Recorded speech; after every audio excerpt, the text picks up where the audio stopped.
ہمارے وزیرستان کے پہاڑ اللہ کی ایک بڑی نعمت ہے۔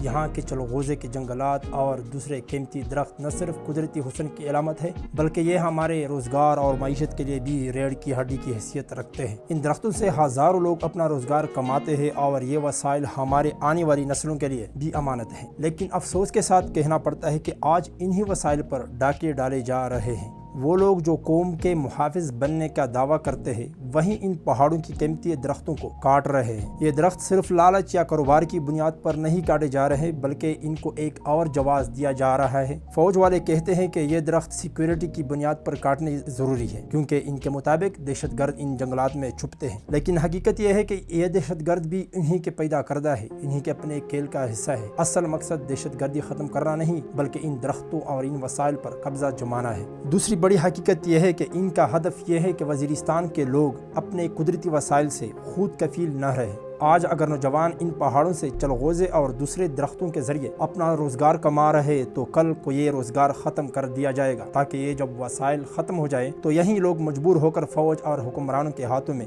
کیلے، پھر وہ انہی کے پیسوں پر انحصار کرے، انہی کے کہنے پر کام کرے اور انہی کے حکم کے غلام بن جائے۔ یہ دراصل ایک منصوبہ ہے نوجوانوں کو بے روزگاری کی طرف دھکیلنے کا، تاکہ ان کے پاس اپنی کوئی زمین، کوئی وسائل اور کوئی خود مختار مستقبل نہ بچے۔ یہ حقیقت مسلم ہے کہ وہ قومیں ترقی کرتی ہے جن کے نوجوانوں کے پاس وسائل اور روزگار کے مواقع موجود ہو۔ جب ایک نوجوان اپنی زمین کے خزانوں سے فائدہ اٹھا کر عزت کے ساتھ روزی کماتا ہے تو وہ کبھی بھی دہشت گردی کی راہ اختیار نہیں کرتا۔ ایسے نوجوان نہ رشوت لیتے ہیں، نہ ظلم کرتے ہیں، نہ کسی کے قاتل بنتے ہیں، بلکہ وہ اپنے ہنر، اپنے وسائل اور اپنی محنت سے ترقی کے دروازے کھولتے ہیں، اپنی نسلوں کے مستقبل کو روشن کرتے ہیں اور اپنی سرزمین کو خوشحال بناتے ہیں۔ در حقیقت محرومی، غربت اور وسائل سے محروم رکھنا ہی نوجوانوں کو غلط راستوں پر دھکیلتا ہے۔ اگر ہم چاہتے ہیں کہ ہماری قوم ترقی کرے، ہمارے نوجوان عزت کے ساتھ جیے، تو ضروری ہے کہ انہیں وسائل، تعلیم، روزگار اور مواقع دیے جائے۔ یہی راستہ امن، خوشحالی اور ترقی کی ضمانت ہے۔ اور صرف یہ نہیں کہ ہمارے وسائل لوٹے جا رہے بلکہ اگر کوئی نوجوان یا کوئی عام شہری ان مظالم کی تصویر یا ویڈیو بنا کر سوشل میڈیا پر ڈالے تو اس پر بھی پابندی لگا دی جاتی ہے۔ ایسے لوگوں کو پکڑ کر